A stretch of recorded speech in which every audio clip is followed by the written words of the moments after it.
Hello and welcome to the second and final lecture on the progressive movement, and this one deals with the progressive presidents, Teddy Roosevelt, William Taft, and Woodrow Wilson. And we'll start with President Roosevelt and what he called his square deal. And by square, he means sort of a fair deal. Now, when he became president with the assassination of William McKinley, and so he didn't really do much in his first term because he didn't feel he had a mandate from the people to act. But once he was elected in his own right, he initiated a number of changes, as he called his 3 C's. So what are these 3 C's? It's control of corporations, consumer protection, and conservation of the environment and natural resources. And Teddy Roosevelt is very much an outdoorsman and has a strong interest, and the first president to really take a strong interest in land management and conservation of the environment. So the first off, with labor, there was a very large coal strike in 1902, and a large number of coal miners in Pennsylvania had gone on strike for better pay, shorter working day, the usual things. And the mine owners just refused to even negotiate, and time passed, and they refused to come to any sort of deal, and the nation's coal supplies were becoming dangerously low, and winter was coming, and this was a very dangerous situation. If winter was to come, and there was a lack of coal in the cities, which was becoming a very serious problem, then there could be very serious problems with heat and leading to health issues and the potential of a lot of dead from this. It was the energy supply at the time, and that's just for heat, let alone other uses of coal, particularly on the trains and in the steel industry as well. So it's a huge deal. And so Roosevelt, out of national interest, says, okay, I'm going to get involved. And this is Roosevelt sort of with his idea that the president has this role as an arbitrator to see that things get done. So he invites the mine owners and the union leaders to Washington to negotiate, all strike leaders, because they were not in an actual recognized union. And they sat down, and the mine owner was a very powerful industrialist by the name of Bear. The strike leader was the name of Mitchell. And no president had ever tried to negotiate a strike settlement before. We'd seen in the past, in the Gilded Age, the national government almost invariably took the side of the bosses against the workers, and they would accuse the workers of violating the terms of the Sherman Antitrust Act and inhibiting interstate trade, and so that you can send in the military or the National Guard to enforce the law to make sure that that the work stoppage comes to an end. This is different. This is the president not taking either side, and he's going to sit them both down and let's discuss this issue. And Roosevelt invited Mitchell, the strike leader, and Bear to the White House in October to come to some kind of a compromise. Mitchell, the strike leader, on behalf of the workers, proposed to submit to an arbitration commission and abide by the results if Bear was willing to do the same. Bear, spelled B-A-E-R. And Bear resented that he's even have to sit down with what he considers a criminal, Mitchell, and he refused any sort of concession. I'm not going to talk at all. And TR was quite furious with this towards Bear, how, this is a national emergency, and you're just going to refuse to even negotiate. And he sort of bluntly said to him, if I weren't president, I would throw you out the window for your insolence. And he threatened to seize the mines out of interest of the nation, saying, if you're not going to come to a deal with the workers, then out of the security of the country, it is my responsibility to take control of the mines, and you and your business be damned. And the industrialists were quite shocked that the president was taking the side of labor and going to these extreme lengths, and so reluctantly agreed to arbitration, and out of it workers received a modest pay increase and a 9-hour workday, but the union was not recognized at all. So a plus for labor. And that idea of putting the a new checks and balance between labor and capital and the government, and we can see Roosevelt coming in. Now, in terms of the railroads, which the people very much, and farmers especially, see as this behemoth power, two acts, the Elkins Act and the Hepburn Act. And, don't get bogged down in the details. It's just taking away some of the powers that the railroads had. So with the Elkins Acts, that they cannot provide rebates. Keep in mind, with Roosevelt's nice deal that he had with the railroads that allowed him to outcompete with his competition, those were rebates at the heart of that. So those kind of deals, you can't do those anymore. And, railroads would also use rebates as a way of bribes as well. And another way they could bribe is to provide free railroad passage to, say, congressmen, these kinds of things. A maximum railroad rate, hey, populist initiative getting through there, and the interstate commission having a little bit more authority to manage and regulate and watch over the railroads. Make sure there's no hanky-panky going on with them. Now, with the corporations and these trusts, like the oil trust of Rockefeller, these sort of things, Roosevelt is going to go after them, but more in a symbolic way, as opposed to Taft and Wilson, who will go after them a little bit more aggressively. So he's not against corporations, he's against capitalism. He's a firm believer in it, but he sees it. Hey, some of these trusts are fine. They don't cheat out the consumer, but some of them do, and so some of them will be served notice. And he symbolically attacked, at the heart of the trust, J.P. Morgan, and one of his trusts, which was a Northern Securities, which was a railroad trust in the Northeast. And they appealed to the Supreme Court, meaning the company, and lost. And they were broken up into a number of different companies. So successful.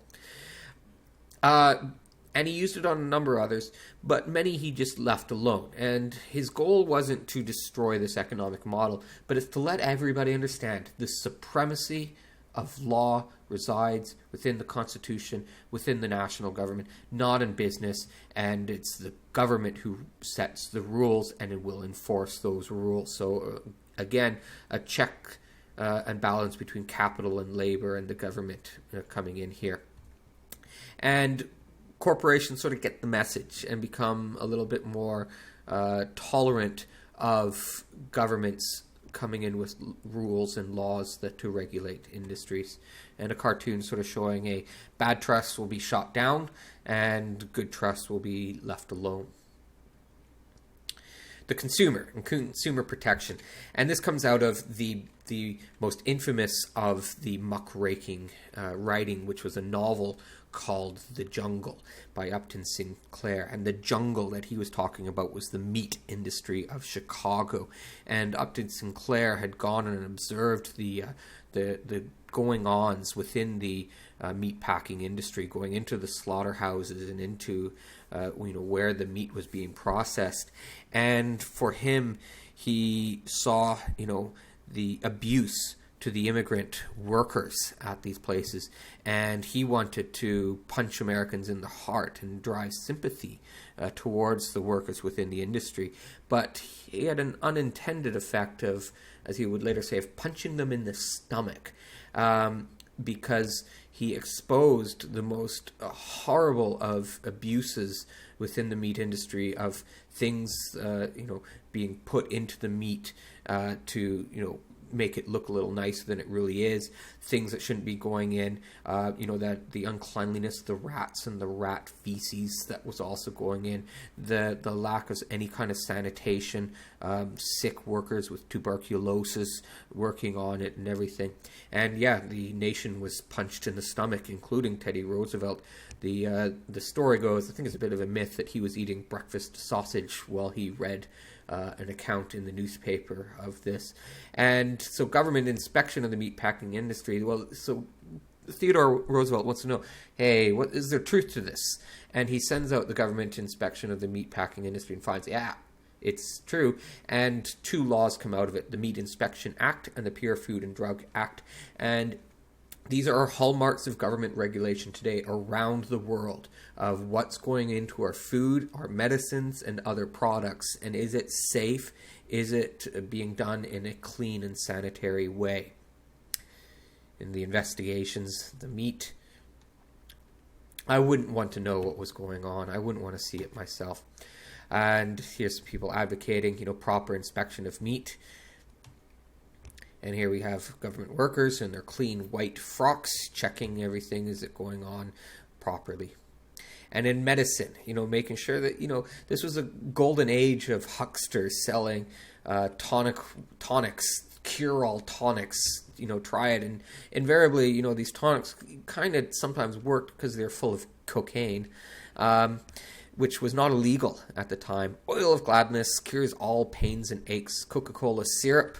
Coca-Cola started out as a medicine with cocaine in it. Cocaine toothache drops. Yeah. Okay. And Roosevelt, in the final of his, sees conservation. And the country always thought, we've got so much land, we'll never run out of land. And it's sort of the realization, we've laid waste. Maybe we need to take care of it. And there was a debate between two views of land management. And this could show up on the exam. It did last year in the 2015 exam of a comparison short answer question between John Muir and Gifford Pinchot. John Muir, founder of the Sierra Club and a conservationist, environmentalist, just hoped to see large areas just left alone. Leave it be. Leave it for the birds of the air and the beasts of the field. Whereas Roosevelt and his guy, Gifford Pinchot, do believe that you've got to have a balance between conserving the land and using the land, and that you can manage the land properly. And if you manage it, it'll always be there, but at the same time you can use it for mining and forestry and fishing and irrigation, which is very important in the West because of the dryness. You need to build dams, you need to have irrigation systems, and also just for recreation. And some can be preserved as national parks, which Roosevelt will create a number of, but much of the land to be used. And we can see most of this land, we're talking about Western lands here. And much of it coming under the Bureau of Land Management, which is the yellow on the map. There he is, Roosevelt with John Muir atop Yosemite, which will become Yosemite National Park, one of the most beautiful spots on the earth. And there's Gifford Pinchot. And one of the biggest sort of battles between, conservation and management was this area here, a beautiful canyon called the Hetch Valley near Yosemite, outside of San Francisco. And the city managers of San Francisco were advocating of building a dam on this river. You see this river that's flowing through here. Let's build a huge dam across from wall to wall and build a giant reservoir for water for the city of San Francisco. And for John Muir, this is such a beautiful place. To destroy it and put it underwater, it would just be a tragedy. But they go through with the building of the dam, and today San Francisco continues to use water from this area. All right, so Roosevelt, his time's up. He made the mistake of saying he wouldn't run for a third term, which he could have, but he said, I've come in, as president during, with McKinley being shot. Now I've been reelected, but this will be it. I won't run again. He regretted saying that, made him a bit of a lame duck, political term, and reluctantly handed over power to what he thought was, his natural successor, and Taft, passing over his policies, his little baby there.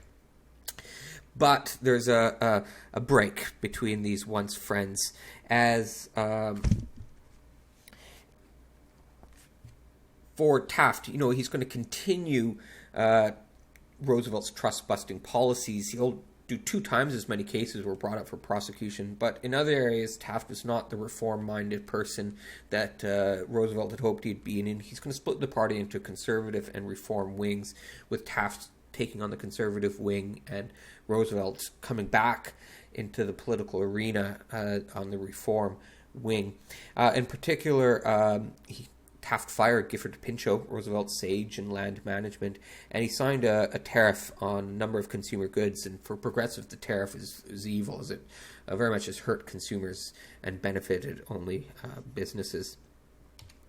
And in the election, a big election of 1912, the political equation is that the Republican Party under Taft, divided by the Bull Moose Party, which is Roosevelt coming in, will equal the Democrats and Wilson winning, which did actually happen.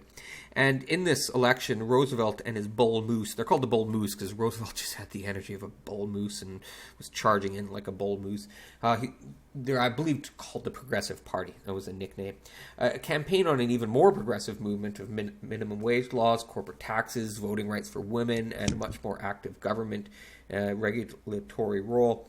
And that government would have a much stronger role in managing the economy. Taft and other conservatives were alarmed by how far he's advocating shifting the U.S. along the political spectrum to the left, almost socialistic. And so Taft and the conservatives, he's running not to win, but to deny the presidency to Roosevelt, and to know that if they both win, that it's going to be Wilson coming in.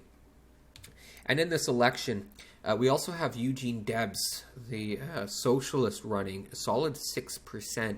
And Debs, Roosevelt, and Wilson, all progressives. And we can see that 73% of people, and it was a large turnout, voted for one of those progressives. So this progressive movement is very popular politically. Here's Wilson, and he's advocating what he called his new freedoms. And he's going to come in with an attack on what he called the triple wall of privilege, and which is the tariffs, the banks, and the trusts. And tariffs are going to be dramatically reduced, and he's going to use this new idea that Roosevelt had really come in of using the speech, using the pulpit as it's known as, to prod the public to prevent politicians from ending the bill. And so revenue from import taxes will come down. He's going to compensate with that with initiating an amendment to allow income taxes to make up for that. And the Federal Reserve Act, coming in with, say, a third bank of the United States, a national bank with 12 regional banks to better regulate the currency, either to increase the money supply or decrease the money supply as needed to sort of manage inflation, to make sure there's no runs on banks. And it's a system of private banks, but the federal government controls the board. And so who's going to be running it? And they have the power to issue bank notes, which is where this is invented. The modern United States dollar, you notice it's a Federal Reserve note. It's a promissory note from the Federal Reserve, this national bank, and you can redeem this at any business or any bank anywhere and to receive your $5. And in the trusts are much more. The Federal Trade Commission and the Clayton Antitrust Act. By the way, these terms do show up on the exams quite a bit. The Federal Trade Commission, still in effect today, sort of like an umpire or a referee on businesses to monitor them. So the idea is, it's sort of like a sports game's going on. Businesses can act within the business arena, but if there's any wrongdoing, the Federal Trade Commission will blow its whistle, call foul, and will do it through cease and desist letters. Cease your activities and desist, or face the consequences if you're breaking the law. And the Clayton Antitrust Act added to the list of illegal businesses practices, and it's not going to be used against organized labor. So think of Clayton Antitrust Act like the Sherman Antitrust Act, but with teeth to go after business, and it will not be used to go after organized labor. And he's going to go after these super holding companies where you got this one company that really just holds stock in other companies, which just manage all these other companies, and it looks like Corporation A and Corporation B are in competition, where in fact they're both just part of the super holding company, and these will be broken up. And for Wilson, it's not like Roosevelt. Roosevelt said some trusts are good, some are bad. I can decide which ones, or my attorney general. For Wilson, they're all wrong. They're all evil. They all must cease this business practice. And the high tide of progressivism. Federal Farm Loan Act, cheap loans for farmers, populists getting what they wanted. Warehouse Act, farmers got a place where they can, their crops are going to be insured. Investment in rural infrastructure. So these are all things that the progressives have been advocating. And Wilson, a Democrat, that's part of his base in his party. And assistance to federal employees during a recession, and an 8-hour day for all interstate rail workers, and overtime pay in that one as well. Don't get lost in the details. Know the overall picture, helping out farmers, helping out the working men. And we'll end with the progressive amendments, these 4, and then just sort of the successes and the limitations. We'll take a big picture view. So 4 amendments come past during this time, 16th, 17th, 18th, 19th. Now remember, there's been 3 with the Civil War, the 13th, 14th, and 15th, so we got 4 right here with the progressive movement. Income tax, senators shall be elected by popular vote, prohibition, and women getting the right to vote. All sort of hallmarks of the progressive movement, and certainly successes. All right, successes and limitations. Authority of the government is reasserted, expanded the role of the presidency, a modern president, active, using that speech to sway people.